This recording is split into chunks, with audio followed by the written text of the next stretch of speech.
మనిషికి ఊపిరి ఆగిపోతే ప్రాణం పోతుంది. కాని ఆశ చచ్చిపోతే బతికున్న శవంతో సమానమే. ఇది రామాపురం గ్రామం. ఆ గ్రామంలో సూరి అనే ఒక పేద రైతు కథ ఇది. బతుకుబండి లాగలేక ఆగిపోలేక సతమతమవుతున్న అమాయకుడు సూరి. ఒక మారుమూల పల్లెటూరు, ఎండిపోయిన పొలాలు. సూర్యుడు బగబగ మండుతున్నాడు. ఒక పెంకుటిల్లు. ఇంటి బయట అరుగుమీద కూర్చొని సూరి దీర్ఘాలోచనలో ఉంటాడు. లోపల నుంచి దగ్గు శబ్దం వినబడుతుంది.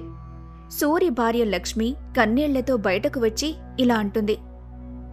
ఏమండి, నా అన్నగారి ఆరోగ్యం క్షీణిస్తోంది. డాక్టర్ గారు మందులు తేవాలన్నారు.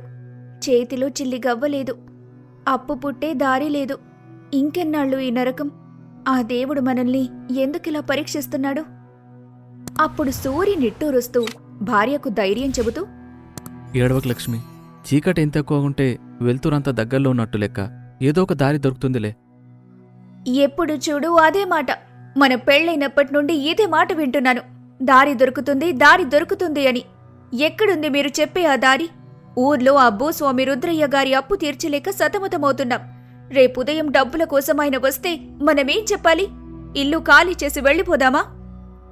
కంగారు పడక లక్ష్మి, రేపొద్దున ఏం జరుగుతుందో ఎవరికి తెలుసు? ఏమో, గుర్రం ఎగరవచ్చు. ఏంటి, గుర్రం ఎగురుతుందా? మీకు పిచ్చికాని పట్టిందా అండి? కష్టాల్లో ఉంటే ఈ సామెతలేంటండి? పిచ్చి కాదు లక్ష్మి, నమ్మకం. చెప్తాను విను. పూర్వం ఒక రాజుగారు ఒక ఖైదీకి మరణశిక్ష విధించారు. అప్పుడు ఆ ఖైదీ రాజుతో, రాజా, నాకొక సంవత్సరం గడివివ్వండి, మీ గుర్రానికి ఎగరడం నేర్పిస్తాను అన్నాడు. రాజు ఆశ్చర్యపోయి సరే అన్నాడు. జనం ఆ ఖైదీని అడిగారు, నువ్వేమైనా పిచ్చోడివా? గుర్రం ఎగురుతుందా అని.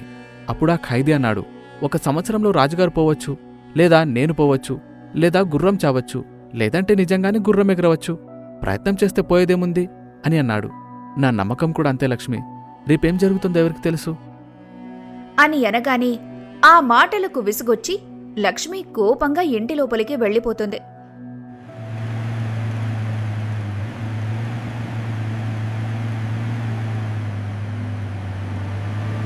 మరుసటి రోజు ఉదయం ఇంటి ముందు ఒక జీపు వచ్చి ఆగుతుంది.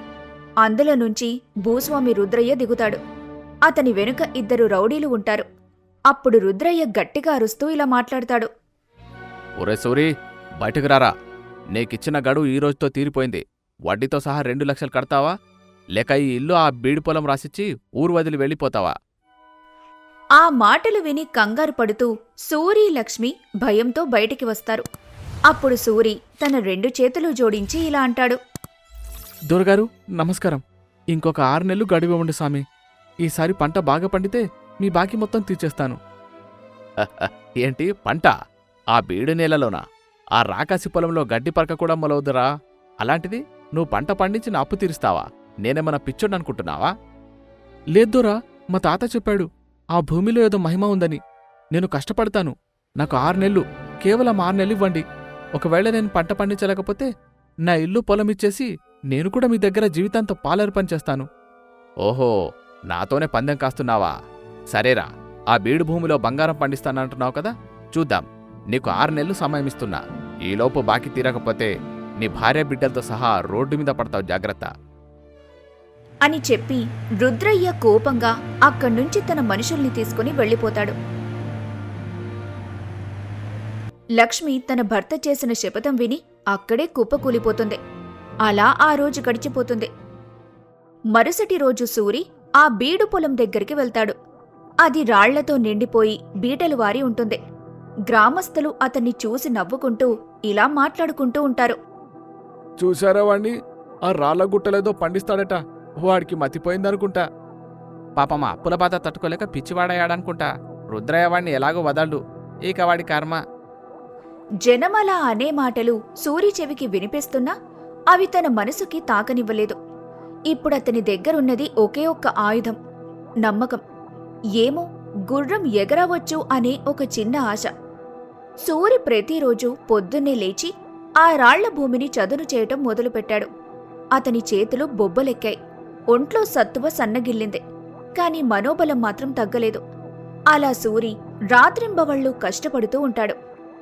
లక్ష్మి ప్రతిరోజు అన్నం తీసుకుని పొలానికొచ్చి అతని కష్టాన్ని చూసి ఇలా అంటుంది.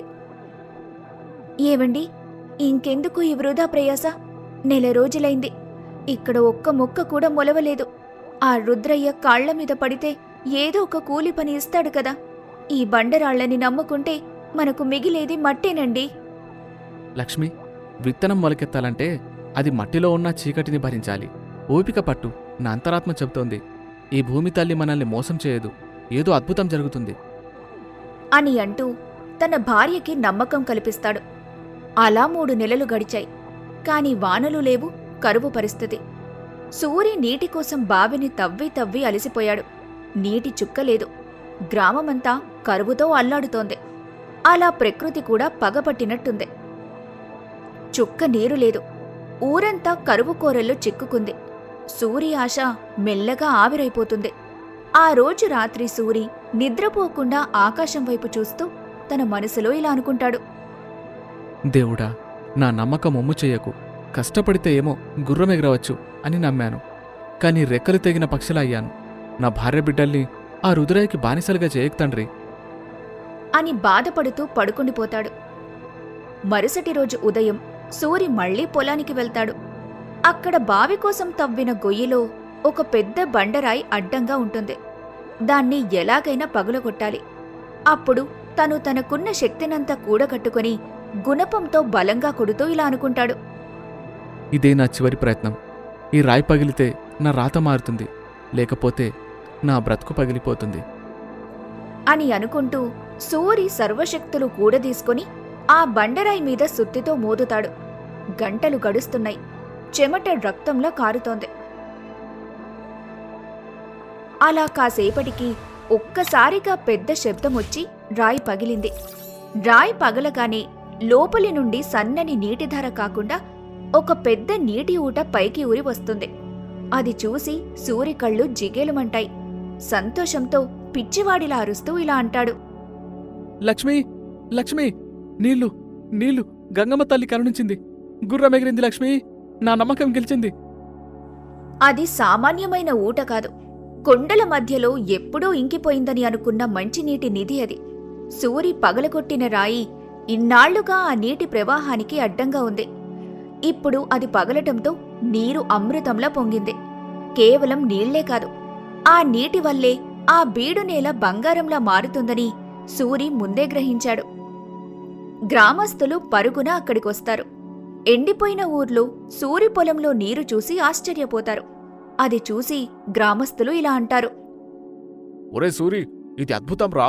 మన ఊరి చెరువు ఎండిపోయింది కానీ నీ పొలంలో గంగమ్మ పొంగింది. నువ్వు మామూలుడు కాదురా, మొత్తానికి సాధించావు. అలా మరో 3 నెలలు గడిచాయి. ఇప్పుడు ఆ పొలం పచ్చని పైరుతో కళకళ్లాడుతోంది. అనుకున్న దానికంటే ఎక్కువగానే సూరి పంట పండింది. రుద్రయ్య గడువు రోజున అక్కడికొచ్చి అంత ఏపుగా పండిన పొలం చూసి నోట మాట రాక ఇలా అంటాడు. ఇది ఎలా సాధ్యం? ఆ రాళ్లగుట్టలో ఇంత పంట? ఇది సాధ్యమే దొరగారు. మనిషి కష్టపడితే రాయి కూడా కరుగుతుంది. మీరు బీడు నేల అనుకున్నారు, కాని నేను తల్లిలా భావించాను. పట్టణంలో నా పంట వారికే ఇస్తానని ముందే ఒప్పందం కుదుర్చుకున్నాను. వాళ్లు కొంత డబ్బుని బయానాగా ఇచ్చారు.